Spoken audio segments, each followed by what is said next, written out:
Primera de Corintios 10 y el versículo 16. Y la palabra de Dios dice: la copa de bendición que bendecimos no es la comunión de la sangre de Cristo.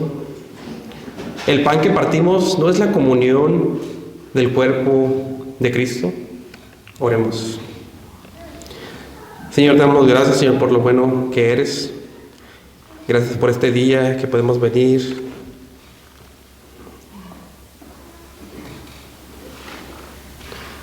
y tomar la ordenanza, el sacramento de la Santa Cena, aquellos que hemos creído en ti. Gracias por ese sacrificio que nos recuerda tu muerte, pero a la vez nos apunta a tu segunda venida. Gracias por tu sangre derramada para el perdón de pecados de tu pueblo. Bendice tu palabra esta tarde. En el nombre de Jesús. Amén. Pueden tomar asiento. Me gustaría empezar con una ilustración que escuché del pastor Héctor Bustamante de Guadalajara. Él habla de Juan Calvino, un pastor durante los tiempos de la Reforma, quien pastoreaba en una ciudad llamada Ginebra. Y se dice que Calvino le daba mucha importancia a la cena del Señor. Pues se dice que en la ciudad de Ginebra había unos hombres llamados los libertinos, quienes vivían en pecado abiertamente, y me refiero a que ni siquiera eran cristianos, pero aún así querían tomar la cena. Pero Calvino les advirtió que si ellos venían a la iglesia el domingo que se celebraba la cena, que él se iba a parar delante de ellos y negárselas. Pero aún así estos impíos llegaron ese domingo a la iglesia, y Calvino cumplió con su palabra y se paró delante de estos hombres impíos y les dijo: primero yo muerto antes que ustedes tomen la Santa Cena de una forma tan sucia. Y Calvino también dijo: un perro ladra cuando atacan a su dueño, y yo sería un cobarde si no protesto cuando atacan a mi Señor. Y con esto en mente quiero hablar de la importancia de la Santa Cena y la necesidad de reformarla en nuestra iglesia local. Y muchos de los recursos que usé para este estudio fueron catecismos históricos, pero también un libro me ayudó mucho de Richard Barcellos, que se llama Más que una memoria, entre muchos otros recursos que usé. El título del sermón es Reformando la Santa Cena. Punto número 1, la cena y su teología. Punto número 1, la cena y su teología. Note conmigo 1 Corintios 10 y el versículo 16. Dice: la copa que bendecimos no es la comunión de la sangre de Cristo. El pan que partimos no es la comunión del cuerpo de Cristo. Y lo primero que me gustaría que entendamos es la importancia de la Santa Cena. Y la cena del Señor es importante porque el Señor Jesucristo solamente dejó 2 ordenanzas o sacramentos para su iglesia. Una de las ordenanzas es el bautismo y la segunda es la Santa Cena. Y estas 2 ordenanzas o sacramentos son signos externos que representan el Evangelio de Cristo y sus beneficios para los creyentes. Por ejemplo, el bautismo es un signo externo por agua que representa que internamente somos muertos, sepultados y resucitados junto con Cristo para vida nueva. Y la cena del Señor es un signo externo que anuncia la muerte de Cristo y a la vez nos recuerda que nos alimentamos espiritualmente de Cristo para vida eterna. Ahora, a través de la historia de la iglesia han habido 4 posturas sobre el significado de la Santa Cena. La primera es la de la Iglesia Romana Católica. Ellos creen en lo que se llama la transustanciación. Es decir, ellos creen que cuando el sacerdote ora por el pan y el vino, que estos elementos literalmente se transforman en el cuerpo y la sangre de Cristo. Es decir, ellos creen que literalmente están comiendo el cuerpo y la sangre de Cristo en la cena. Por lo tanto, esta postura, como dice nuestra confesión de fe, es considerada blasfemia y idolatría y debe de ser rechazada. La segunda postura es la luterana, y esta viene del reformador Martín Lutero. Lutero rechazó la creencia de que el pan y el vino se transformaran literalmente en el cuerpo de Cristo, como decían los católicos romanos. Pero aún así Lutero creía que el cuerpo humano de Cristo estaba presente, escuchen, en el pan, con el pan y bajo el pan cuando se toma la cena. Aunque Lutero en realidad no especificaba qué significaba esto. Esta postura para muchos reformadores seguía siendo problemática y fue rechazada por muchos reformadores. La tercera postura es la de un hombre llamado Zwingli.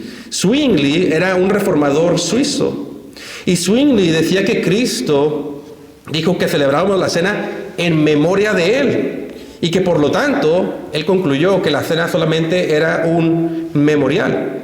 Es decir, Zwingli negaba que el cuerpo de Cristo estuviera literalmente en los elementos del pan y del vino, y solamente decía que era un memorial.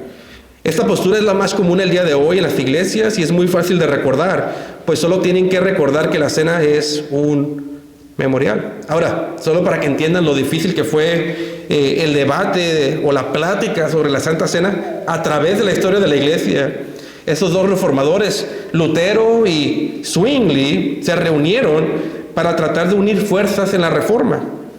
Pero para unirse primero tenían que platicar lo que creían sobre la Biblia. Y después de reunirse y platicar, ellos llegaron a un acuerdo en 14 de los 15 puntos que platicaron sobre la Biblia. ¿Y en cuál creen que fue el único punto que difirieron? En la Santa Cena. Y creo que fue culpa de Lutero, porque era muy terco y escribió en una mesa en latín: esto es mi cuerpo, para que Zwingli entendiera que él no iba a negociar lo que creía sobre la cena. Y por esta diferencia Lutero le dijo a Zwingli que él era peor que un católico romano. Y esto nos da una idea de qué tan debatido fue y ha sido todavía el día de hoy el tema de la Santa Cena. Ahora, hay una cuarta postura sobre la Cena del Señor. La cuarta postura es la de Juan Calvino. Y esta postura se encuentra en varias confesiones de fe históricas, incluyendo nuestra confesión. Escuchen bien, Calvino estaba de acuerdo con Zwingli, el reformador, que la cena era un memorial, pues él también afirmaba que Cristo no estaba en el pan y en el vino. Pero escuchen, Calvino a la vez decía que la cena es más que un memorial. Él decía esto porque creía que por medio del Espíritu Santo los creyentes tienen un compañerismo o comunión real con Cristo en la cena. Aunque Calvino decía que este compañerismo con Cristo no dependía del pan ni del vino, sino en la fe de los creyentes que la tomaban. Ahora, muchos ya recuerdan esta postura y le llaman la postura espiritual de la Santa Cena. Pero creo yo que es mejor decir que creemos que la Santa Cena es un medio de gracia. Ahora, ¿qué es un medio de gracia? Un medio de gracia es un medio que el Espíritu Santo usa para fortalecer tu fe. Algunos de los medios de gracia son la predicación, la oración, el bautismo y la cena. Por ejemplo, a veces venimos a la iglesia y escuchamos un sermón y es como si la palabra de Dios habla directamente de nuestras vidas. Eso es un medio de gracia. ¿Por qué? Porque fortalece nuestra fe. Otro ejemplo, a veces estamos agobiados por la vida y oramos al Señor, y después de orar el Señor fortalece nuestro espíritu. La oración es un medio de gracia. De la misma manera, cuando tomamos la Santa Cena, nos recuerda lo que Cristo hizo por nosotros. Pero a la vez, escuchen, en el momento que tomamos la cena, estamos teniendo comunión o compañerismo con Cristo por el Espíritu Santo, y esto fortalece nuestra fe. Por eso es que se llama la Santa Cena un medio de gracia.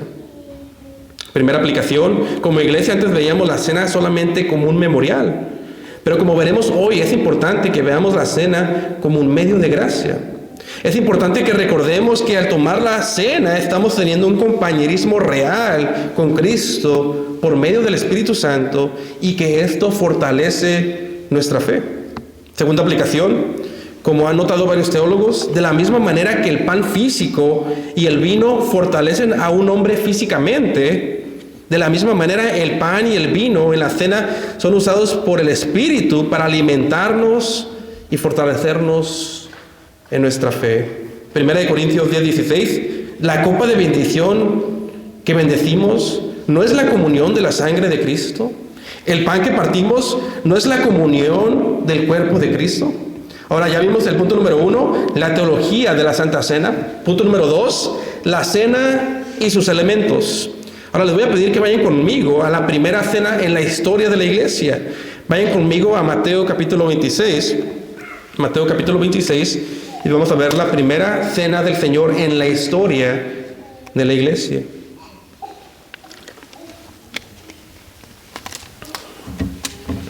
Y en Mateo 26, en el versículo 26, dice, y mientras ellos comían. Aquí vemos que Jesús y sus discípulos estaban celebrando la Pascua, una cena instituida por Dios bajo el antiguo pacto y Moisés. Y esto es interesante porque en la Biblia vemos este patrón. Había una cena en el Antiguo Testamento para recordar el antiguo pacto, llamada la Pascua. Pero también ahora hay una cena para recordar el nuevo pacto, llamada la Cena del Señor. Y aquí vemos la primera cena en este pasaje. En este pasaje de Mateo vemos cómo la Pascua, la cena del Antiguo Testamento, se transformaría, o más bien Cristo la transformaría en la primera cena del Señor en la historia de toda la iglesia. Y esta cena que era la Pascua y se convertiría en la primera cena fue instituida por Cristo mismo, como ya mencioné. Noten el versículo 26. Y mientras ellos comían, Jesús tomó el pan y lo bendijo y lo partió y dio a sus discípulos y dijo, tomad, comed, esto es mi cuerpo. Noten aquí cómo Jesús inaugura la Santa Cena.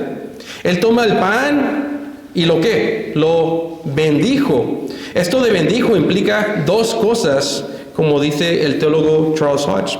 Una es que Cristo dio gracias al Padre por la cena que iban a participar, pero esto de que Cristo bendijo la cena también nos informa que Él oró para que se apartaran los elementos para algo sagrado o especial. Y como primera aplicación, esto es exactamente lo que hace el ministro en la iglesia cuando agarra el pan. Lo primero que hace es bendecir el pan. Ahora, cuando el ministro ora por el pan y el vino, esos siguen siendo pan y vino y no se transforman literalmente en el cuerpo de Cristo, como dicen los católicos romanos. Ni tampoco, como dicen los luteranos, está Cristo de alguna manera en, con o bajo el pan. Pero la oración que hace el ministro es para darle gracias a Dios por la cena y para pedir su bendición sobre ella.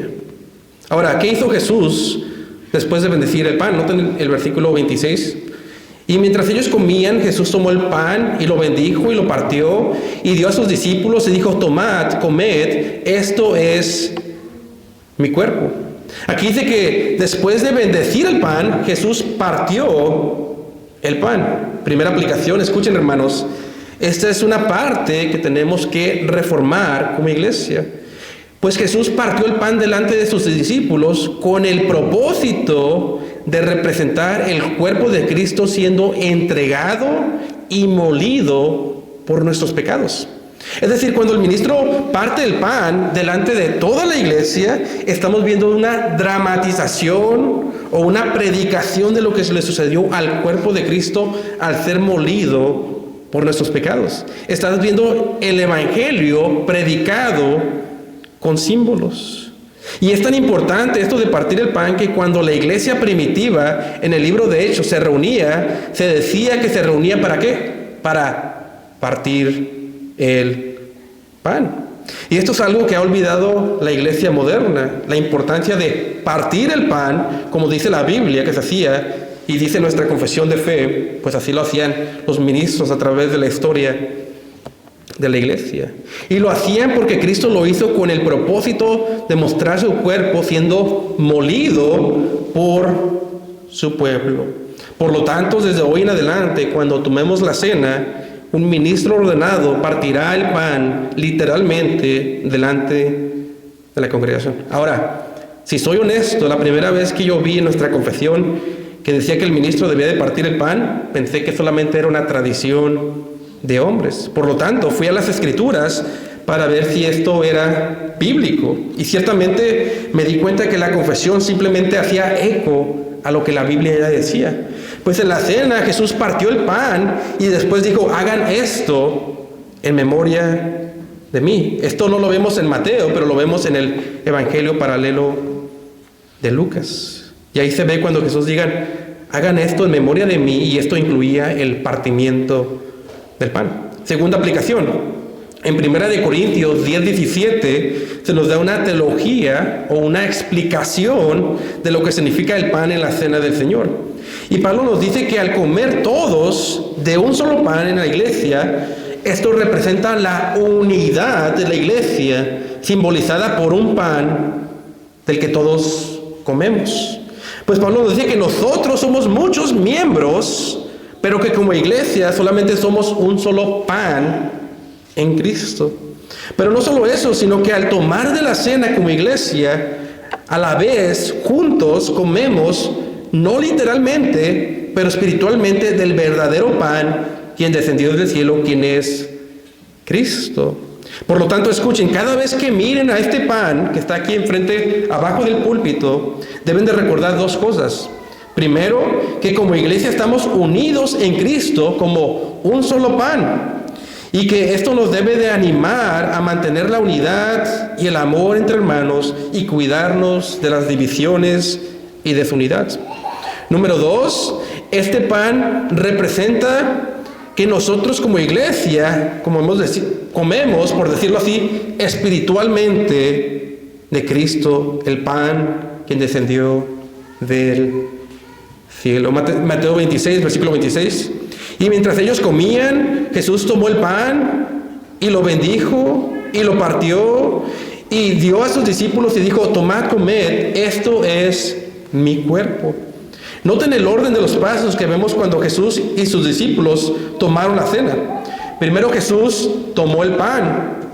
Segundo lo bendijo. Tercero Jesús partió el pan. Y después, ¿qué hizo? ¿A quién le dio Jesús el pan? Jesús le dio el pan a sus discípulos. Y en este versículo vemos que la Santa Cena es algo exclusivo para los discípulos o creyentes, es decir, para los cristianos. Y esto deja excluido a los incrédulos y a los hipócritas de tomar la cena. Primera aplicación. Si la cena es para los discípulos, entonces, ¿por qué como iglesia decimos que solamente los que están bautizados pueden tomar la cena? Porque para la iglesia primitiva, en el libro de Hechos, el ser bautizado era el primer paso de obediencia cuando uno se convertía al Señor. En otras palabras, tú sabías quién era salvo si esa persona estaba bautizado. No es que eran salvos por ser bautizados, pero cuando una persona era bautizada, dice, esa persona es salva, tiene la señal externa de que es creyente. Por lo tanto, esto de que eres creyente y no estás bautizado es algo nuevo y no es bíblico. Segunda aplicación. Y entonces, ¿por qué también decimos que solamente le damos la cena a los miembros oficiales de la iglesia? Porque como veremos más adelante, cuando la cena se toma de una manera indigna, Dios envía juicios a la iglesia local. Y como es un deber cristiano, un deber bastante básico, estar sujeto a una iglesia local y a sus pastores, en otras palabras, ser miembro de una iglesia, una persona que no es miembro de una iglesia nos hace dudar de su obediencia a Cristo. Por lo tanto, para proteger a la iglesia local de que tomemos la cena de manera indigna, solamente le damos la cena a creyentes bautizados y que son miembros de una iglesia local. Noten el versículo 27 y 28.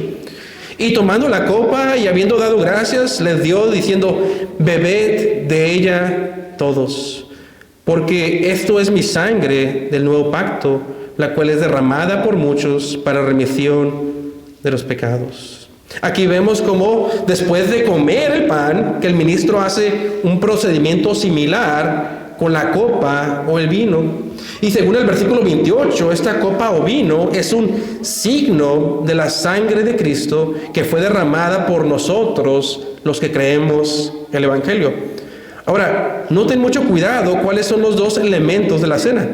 ¿Cuáles son? Son el pan y el ¿qué? Y el vino. Sabemos que es vino porque en el versículo 29, un versículo más abajo, le llama el jugo de la vid. Y básicamente todos a través de la historia están de acuerdo que esto es vino.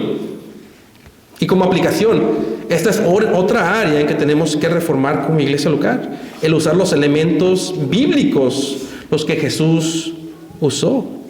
Y la realidad es que es muy claro que Jesús usó pan y ¿qué más? Vino. Y digo esto porque nosotros usualmente usamos jugo en vez de vino, pero cuando Jesús tomó la cena fue vino y no jugo. Y la realidad es que el usar el jugo es una tradición americana, pero no es una bíblica. Por lo tanto, como queremos ser bíblicos, queremos en algunos meses, no el día de hoy, pero en algunos meses empezar a usar vino como iglesia. ¿Por qué haríamos algo así? Como ya mencioné, esto simplemente es bíblico. Esto es lo que Jesús usó en la cena y Él es el Señor de la cena y no nuestras tradiciones humanas. Déjenles doy un ejemplo. Si Cristo en la Santa Cena usó pan, ¿acaso sería apropiado cambiar el pan por una sopa? De ninguna manera, aunque hay iglesias que hacen esto, pero está mal. De la misma manera, no podemos hacer lo mismo con el vino.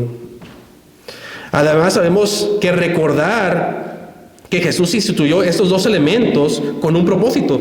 Debemos de recordar esto. El pan lo instituyó porque Él es llamado el pan de vida y representa su cuerpo. Y el vino Jesús lo escogió porque representa su sangre derramada. Por lo tanto, como ya mencioné, tenemos que hacer algunos cambios en estas áreas. Noten conmigo el versículo 29. Y os digo que desde ahora no beberé más de este fruto de la vid, hasta aquel día cuando lo beba nuevo con vosotros en el reino de mi Padre. Aquí en el versículo 29 vemos un comentario hermoso sobre la realidad de la cena. Jesús dice que la cena nos apunta a la segunda venida de Cristo, cuando una vez más la volveremos a tomar, pero esta vez en el reino del Padre en el cielo. El pastor Richard Barcellos nos dice que esto representa tres realidades, que la Santa Cena representa tres realidades. La primera es que nos lleva la cena al pasado, a recordar la muerte de Cristo. La segunda es que en el momento que tomamos la cena, en tiempo presente, estamos teniendo compañerismo con Cristo. Y tercero, cuando tomamos la cena, nos apunta al futuro, a que un día estaremos en el reino del Padre, tomando la cena con el Hijo. Noten que la cena es un memorial, pero es más que un memorial por estas tres realidades. Versículo 30, y habiendo cantado el himno, salieron al monte de los olivos. Noten que en el versículo 30 nos dice cómo Cristo concluye la primera cena. Aquí vemos que Jesús concluyó la primera cena con un himno, que por cierto esto fue la misma noche que Jesús iba a ser entregado por los pecados de los suyos. Ahora, yo creo que terminar la cena del Señor con un himno es tradición, pues Jesús no incluyó esta parte cuando dijo, hagan esto en memoria de mí. Pero escuchen, esta es creo yo, una buena tradición con bases bíblicas. Pues aún nuestro catecismo bautista dice que deberíamos de terminar la cena con un himno. Y dice, ¿por qué? Dice, porque si Cristo cantó sabiendo que iba a morir, ¿cuánto más nosotros deberíamos de cantar para concluir la cena sabiendo que Jesús murió por nosotros? Ya vimos la cena y su teología. Número 2, ya vimos la cena y sus elementos. Ahora veamos la cena y la autoexaminación. Vayan conmigo a 1 Corintios 11, la cena y la autoexaminación. 1 Corintios 11, si me acompañan por favor, en el versículo 23, dice, porque yo recibí del Señor lo que también os he entregado, que el Señor Jesús la noche que fue entregado tomó pan, y habiendo dado gracias, lo partió y dijo, tomad, comed, esto es mi cuerpo que por vosotros es partido, haced esto en memoria de mí. Una vez más, aquí en los versículos 23 y 24, el apóstol Pablo nos recuerda la importancia de esta ordenanza de la cena del Señor. Y noten cómo aquí vemos que Jesús dijo, hagan esto en memoria de mí, en referencia a la cena. Y noten que esto incluía partir el pan. Por eso, como ya mencioné, estaremos reformando esta área en nuestra iglesia, porque es un signo del Evangelio. Noten conmigo los versículos 25 al 26. Dice, asimismo tomó también la copa después de haber cenado, diciendo, esta copa es el nuevo pacto en mi sangre. Haced esto todas las veces que la bebieres en memoria de mí. Porque todas las veces que comieres este pan y bebieres esta copa, la muerte del Señor anunciáis hasta que Él venga. Aquí vemos que Jesús nos dijo que cada vez que tomemos la cena, estamos predicando, anunciando el Evangelio hasta que Él regrese por su iglesia. Pero la parte que quiero que se enfoquen de este pasaje son los siguientes: en la importancia de la autoexaminación antes de tomar la cena. Noten el versículo 27. De manera que cualquiera que comiere ese pan o bebiere la copa del Señor indignamente será culpado del cuerpo y de la sangre del Señor. Estas palabras son fuertes, pues nos dicen que cualquiera que toma la cena de una manera indigna, come y bebe juicio para sí. Primera aplicación. Una vez más, esa es la razón que antes de tomar la cena, tomamos un momento de oración, de confesión de pecado y autoexaminación. Es por esto que solamente le damos la cena a personas creyentes, bautizadas y miembros de una iglesia local. Porque no queremos comer la cena como iglesia, como juicio. Segunda aplicación. Ahora, ¿qué deberíamos de examinar en nuestra vida antes de tomar la cena? Aquí el Catecismo Menor de Westminster nos ayuda al recomendarnos, son recomendaciones de examinación. Dice que deberíamos de examinar nuestro conocimiento del Evangelio. En otras palabras, que conozcas el Evangelio primero de todo. La muerte, la sepultura y la resurrección de Cristo para el perdón de pecados. Dice que deberíamos de examinar nuestra fe, si seguimos caminando por fe o por vista. Que examinemos nuestro arrepentimiento, si nos arrepentimos del pecado, si nos alejamos del pecado y corremos a Cristo. Dice que debemos de examinar nuestro amor por Dios y por nuestros hermanos y nuestra obediencia a Cristo para que no comamos o bebamos juicio. Es crucial examinarnos antes de tomar la cena para no ser juzgados por el Señor. Versículo 28. Por tanto, pruébese cada uno a sí mismo y coma así del pan y beba de la copa. Noten que el versículo 28 dice que para que no seamos juzgados en la cena, tenemos que primero probarnos o examinarnos a nosotros mismos. Pero quiero que noten la segunda parte de esto. Dice que después de que nos examinemos, podemos tomar del pan y del vino. Pues dice, coma así del pan y beba de la copa. Es decir, examínense primero cada uno y después tomen la cena. El punto es que Cristo sí quiere que tomemos la cena como creyentes y no que dejemos de tomarla. Primera aplicación, muchos creyentes no toman la cena porque pecaron en la semana y no se sienten dignos de la cena, pero este no es el punto de la autoexaminación. Incluso escuchen, y esto están de acuerdo muchos ministros reformados. Hay ministros, están de acuerdo en que está mal esto, que los ministros de las iglesias desanimen a sus miembros a tomar la cena si ellos no viven una vida casi perfecta. Eso está mal y deberíamos de tener cuidado con eso. ¿Por qué? Porque debemos de recordar que la cena es un medio de gracia. Por lo tanto, aún aquellos miembros que dudan de tomar la cena, si es que verdaderamente odian su pecado y sinceramente quieren agradar a Cristo, se les puede dar la cena. ¿Por qué?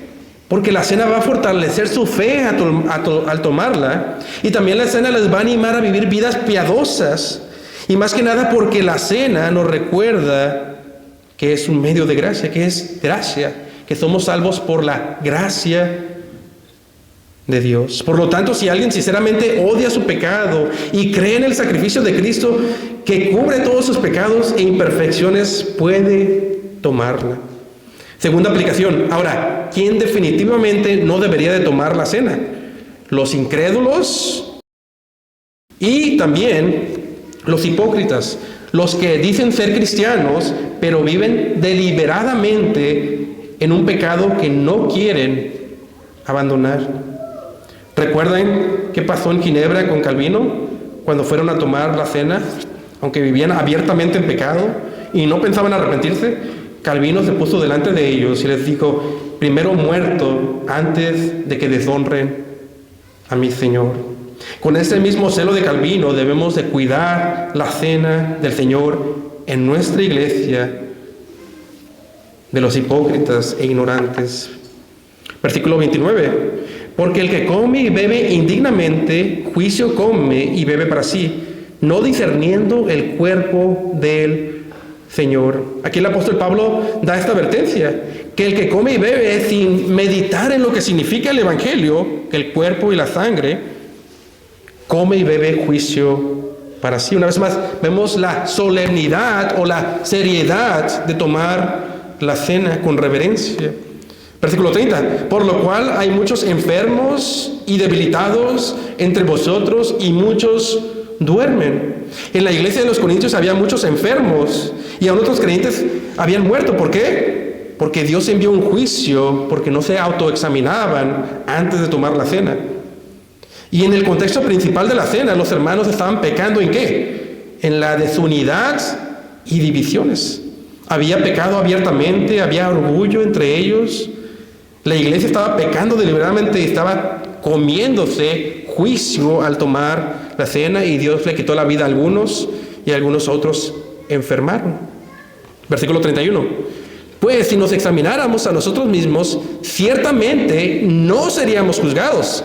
Aquí una vez más, vemos que el punto no es que dejes de tomar la cena, sino que primero te autoexamines y luego tomes la cena con fe en el sacrificio de Cristo. En aplicación, cuando uno viene a la cena, se autoexamina primero, y no es que hayas vivido una vida sin pecado en la semana, sino que verdaderamente y sinceramente odias tu pecado y deseas alejarte de él confiando solo en el mérito de Cristo para hacerlo. Es por eso que en el momento previo a la cena confiesas tu pecado. En ese momento renuevas tu amor y compromiso con Cristo. En ese momento renuevas tu amor y compromiso con la iglesia y tus hermanos. En ese momento renuevas tu servicio a los santos, tu ministerio y cómo sirves en la iglesia. En ese momento confías en que todas tus flaquezas y debilidades son cubiertas por la sangre de Jesús. Versículo 32. Mas siendo juzgados, somos castigados por el Señor para que no seamos condenados con el mundo. Aquí vemos que esta disciplina viene de un padre amoroso, porque no quiere que sus hijos se comporten como mundanos. Ahora escuchen esto. Como dice Sam Waldron, aun cuando Dios trae juicio sobre una iglesia por tomar la cena indignamente, vemos que la cena es un medio de gracia. ¿Por qué? Porque si la cena es tan importante que Dios trae un juicio, si se toma indignamente, entonces cuando se toma dignamente es de gran bendición. Y una vez más, por eso creemos que la Santa Cena es un medio de gracia que fortalece nuestra fe al tomarla. Ahora ya vimos la cena y su teología, ya vimos la cena y sus elementos, ya vimos la cena y la autoexaminación. Ahora veamos la cena y Cristo. Vayan conmigo al capítulo anterior, al capítulo 10, 1 Corintios capítulo 10, donde vemos que la cena es un compañerismo real y espiritual con Cristo. Y vamos a empezar en el versículo 14. Dice: por tanto, amados míos, huid de la idolatría. Aquí en el contexto vemos que el apóstol Pablo advierte a la iglesia de Corinto en contra de la idolatría. Y lo hace porque los corintios estaban asistiendo a eventos paganos públicos donde miembros de la iglesia, en otras palabras, miembros de la iglesia estaban participando en cenas públicas donde había comida sacrificada a los ídolos. Y por eso dice: huid de la idolatría. Note conmigo los versículos 15 y 16. Como prudentes os hablo, juzgad vosotros lo que digo. La copa de bendición que bendecimos no es la comunión de la sangre de Cristo. El pan que partimos no es la comunión del cuerpo de Cristo. Aquí en el versículo 16, Pablo compara dos cosas. Y las dos cosas que compara son las dos cenas que se llevaban a cabo en Corinto. La primera es una cena que se llevaba a cabo en un templo pagano, donde algunos miembros de la iglesia estaban comiendo cosas sacrificadas a los ídolos. La segunda cena que se compara aquí es la que se tomaba dentro de la iglesia, la cena del Señor. Estas dos cenas están siendo comparadas en este pasaje como un ejemplo positivo y negativo de sus realidades espirituales.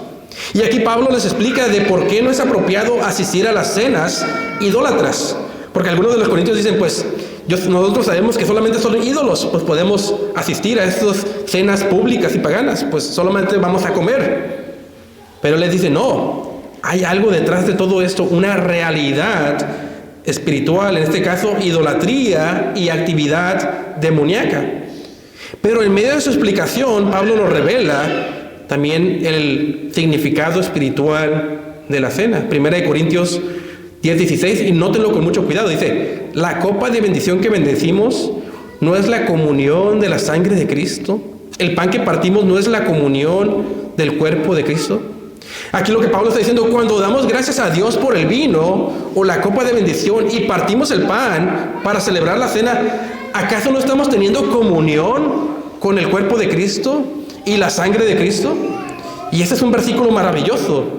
El pastor Richard Barcellos dice que este es el texto más importante para entender la cena como un medio de gracia.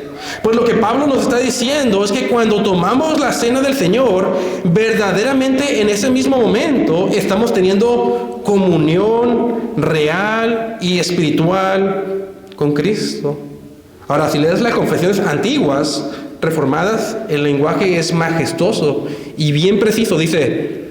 Dicen que el compañerismo con Cristo es tan real como lo real que se siente cuando saboreas el pan y el vino en tu boca. Dicho de otra manera, de la misma manera que es real cuando saboreas el pan y el vino, de la misma manera es real esta comunión con Cristo cuando tomamos la cena. 1 Corintios 10:16, la copa de bendición que bendecimos no es la comunión de la sangre de Cristo. El pan que partimos no es la comunión del cuerpo de Cristo. Ahora, aquí la palabra griega para comunión es koinonía, que puede ser traducida como compañerismo o comunión. Ahora escuchen, cuando nosotros fuimos salvos, nosotros fuimos llamados a comunión con el Hijo. Pero cuando nosotros tomamos la cena, este es un signo que en ese mismo momento que saboreamos con nuestra boca, de lo real que es saborearlo con la boca, el pan y el vino, así de real es la comunión con Jesús. Y al tener comunión espiritual con Cristo por medio de esos signos del pan y del vino, Él nos asegura que somos partícipes de todos los beneficios del Evangelio. Pues al tomar la cena con fe, el Espíritu Santo nos hace conscientes que Cristo se entregó por nosotros, que sus sufrimientos fueron por nosotros, que su obediencia perfecta fue a nuestro favor, que el castigo de nuestro pecado en la cruz fue por nosotros, que Él derramó su sangre por nosotros, que Él es la propiciación o satisfacción de la ira de Dios por nosotros, los creyentes. ¿Ven por qué es algo tan especial la cena del Señor? ¿Ven cómo la cena es tener comunión, koinonía con Cristo? ¿Ven cómo la cena es un medio de gracia? Noten del versículo 16 al 17. La copa de bendición que bendecimos no es la comunión o koinonía con la sangre de Cristo. El pan que partimos no es la comunión del cuerpo de Cristo. Porque nosotros, siendo muchos, somos un solo pan, un solo cuerpo, pues todos participamos de un solo pan. Aquí en el versículo 17 vemos otra bella imagen de la cena. Pues primero nos dice que somos muchos miembros en la iglesia, como ya había mencionado, pero aún así somos un solo pan como iglesia y un solo cuerpo, que esto representa la unidad que hay en nosotros por medio de Jesús. Y luego nos dice que todos los que participamos de un solo pan Nosotros somos un pan y todos nosotros participamos de un solo pan. ¿De quién? Espiritualmente hablando, participamos del pan, quien es Cristo, para alimentación y fortalecimiento de nuestras almas. Y una vez más, cada vez que volteen a ver el pan que está enfrente del púlpito, recuerden, la unidad de la iglesia, somos un solo pan, y recuerden que juntos comemos espiritualmente, no literalmente, del pan del cielo, quien es Cristo. Versículo 18. Mirad a Israel según la carne, los que comen de los sacrificios no son partícipes del altar. Aquí Pablo dice, recuerden Israel del Antiguo Testamento como ejemplo de lo que es comer algo sacrificado en el altar. Es decir, en el Antiguo Testamento, para Israel, Dios instituyó sacrificios en el templo. Y parte de esta adoración implicaba que los sacerdotes se comían los sacrificios del pueblo en el altar. Y cuando los sacerdotes comían de estos sacrificios delante del altar, eso significaba que ellos eran participantes con el Dios de Israel.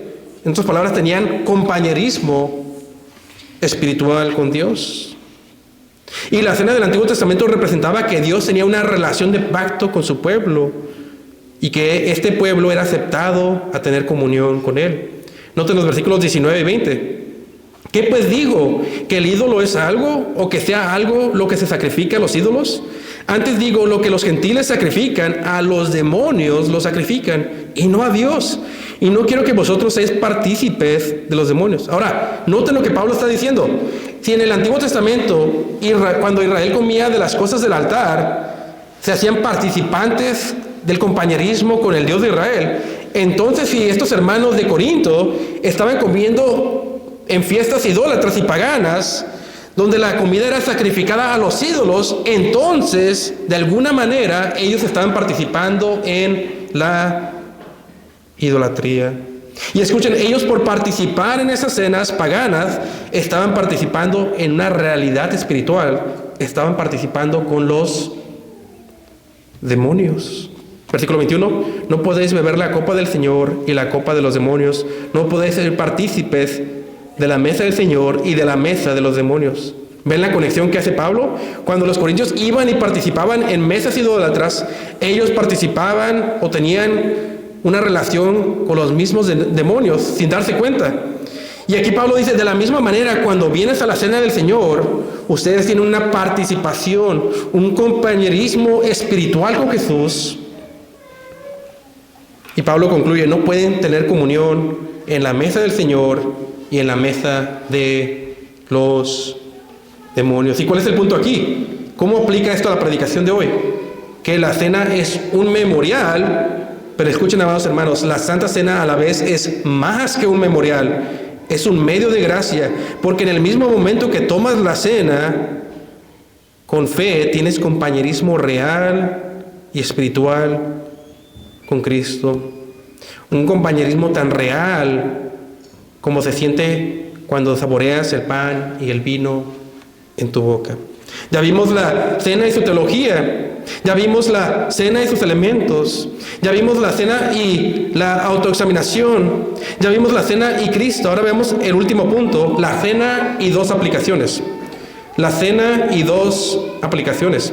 Y este será mi último punto, y quiero dar dos breves aplicaciones antes de concluir. En la primera aplicación, quiero responder una breve pregunta. ¿Qué significa cuando un ministro te niega la cena? Y específicamente me refiero a si el ministro te niega la cena porque no has creído el Evangelio o vives en hipocresía. Ahora, solamente vamos a leer 4 versículos, solamente los voy a leer. Vayan conmigo, y les pido que me acompañen todos a Marcos 14. Vayan conmigo a Marcos 14. Marcos 14, vamos a ver el versículo 18.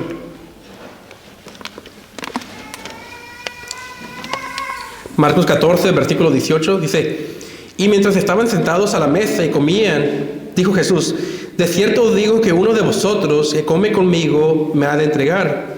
Entonces ellos comenzaron a entristecerse y a decirle uno por uno, ¿seré yo? Y el otro, ¿seré yo? Ahora, esa es la misma institución que vemos en Mateo, pero con más detalles. Y esta cena es única porque es la primera cena, pero también porque aparece un hipócrita en la cena como Judas. Y vemos que Judas en esta cena del Señor fue identificado por Jesús como un hipócrita. Y noten lo que Jesús le dice sobre esta hipocresía a Judas. Versículo 20 al 21. Y él respondiendo les dijo: es uno de los 12 el que moja conmigo el pan en el plato. A la verdad el Hijo del Hombre va como está escrito de él, mas ay de aquel hombre por quien el Hijo del Hombre es entregado. Mejor le fuera a aquel hombre si nunca hubiera nacido. Jesús identifica a Judas como el traidor, a quien le hubiera sido mejor no haber nacido por el castigo que recibirá en el infierno.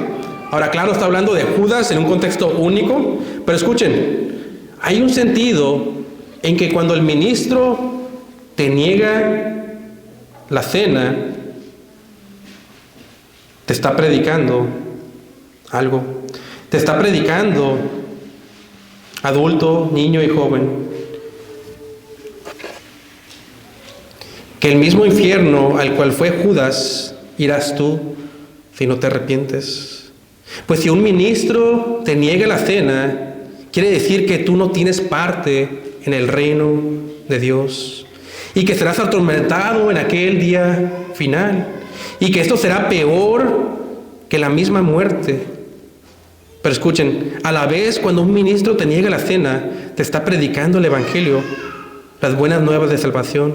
Te está predicando que la salvación se encuentra solo en el cuerpo de Cristo que fue entregado por su pueblo en la cruz. Y te está predicando que el perdón de los pecados es por la sangre derramada y todo aquel que crea en él. Y finalmente está predicando que si te arrepientes hoy y crees en Jesús para salvación, tú también puedes tener coinonía, comunión con él, y un día probarás la cena en el reino del Padre y serás bienaventurado eternamente. Pero si no te arrepientes, mejor te hubiera sido no haber nacido por los tormentos que sufrirás en el infierno por haber negado el sacrificio del Hijo de Dios y haber amado tu pecado más que el evangelio. Segunda y última ilustración. Les voy a pedir a todos que me acompañen, y esta es un bello pasaje que les animo a que todos que vayan, una joya de este pasaje. Vayan conmigo a Éxodo 24 para terminar el sermón. Quiero darles una última ilustración de la bella comunión que tenemos los creyentes con Cristo al tomar la cena. Y la verdad es que esta joya se la debo, este pasaje que lo encontré fue por el pastor Barcellos. Y en el contexto es la confirmación del antiguo pacto bajo Moisés. Éxodo 24, el versículo 1 al 11, solamente los voy a leer, dice: y dijo Moisés: sube hacia Jehová, tú y Aarón, Nadab y Abiú, y 70 de los ancianos de Israel, y os inclinaréis desde lejos. Mas Moisés solo se acercará a Jehová, y ellos no se acercarán, ni subirá el pueblo con él. Y Moisés fue y contó al pueblo todas las palabras de Jehová y todos los decretos, y todo el pueblo respondió a una voz y dijeron: haremos todas las palabras que Jehová ha dicho. Y Moisés escribió todas las palabras de Jehová, y levantándose de mañana edificó un altar al pie del monte y 12 pilares, según las 12 tribus de Israel. Y envió jóvenes de los hijos de Israel, los cuales ofrecieron holocaustos y sacrificaron becerros como sacrificios de paz a Jehová. Y Moisés tomó la mitad de la sangre y la puso en tazones y esparció la otra mitad de la sangre sobre el altar. Y tomó el libro del pacto y lo leyó a oídos del pueblo, el cual dijo: todas las cosas que Jehová ha dicho haremos y obedeceremos. Entonces Moisés tomó la sangre y roció sobre el pueblo y dijo: he aquí la sangre del pacto que Jehová ha hecho con vosotros sobre todas estas cosas. Y subieron Moisés y Aarón, Nadab y Abiú, y 70 de los ancianos de Israel. Ahora noten con mucho cuidado los últimos 2 versículos. Y vieron al Dios de Israel, y había debajo de sus pies como un embaldosado de zafiro, semejante al cielo cuando está sereno. Mas no extendió su mano sobre los príncipes de los hijos de Israel, y vieron a Dios, y comieron y bebieron. Aquí se nos dice que subieron al monte y vieron debajo de los pies de Dios como un pavimento de zafiro. Moisés y los ancianos tuvieron un encuentro con una teofanía, con una manifestación especial de Dios. No vieron a Dios en su totalidad, si no hubieran muerto. Miraron una manifestación especial de Dios y solamente los pies. Y abajo miraron un precioso azul, como una piedra de zafiro. Y parecía el cielo azul cuando está tranquilo. Y según el versículo 11, Moisés y sus seguidores comieron delante de Dios, de esta teofanía, delante de la presencia especial de Dios. Y así de bello, hermanos, es cuando tomamos la cena. La tomamos delante de Dios y en comunión real con Cristo. Y noten el versículo 11, dice que Dios no extendió la mano en contra de Moisés y los príncipes. Esto significa que ellos fueron aceptados en la comunión con Dios por medio del viejo pacto. Y de la misma manera en la cena del Señor que tomamos delante de Dios y en comunión con Cristo nos dice que somos aceptados cuando lo tomamos como creyentes bajo el nuevo pacto y solamente por el mérito de Cristo. 1 Corintios 10:16, la copa de bendición que bendecimos no es la comunión de la sangre de Cristo. El pan que partimos no es la comunión del cuerpo de Cristo. La Santa Cena es un medio de gracia que alimenta y fortalece nuestras almas.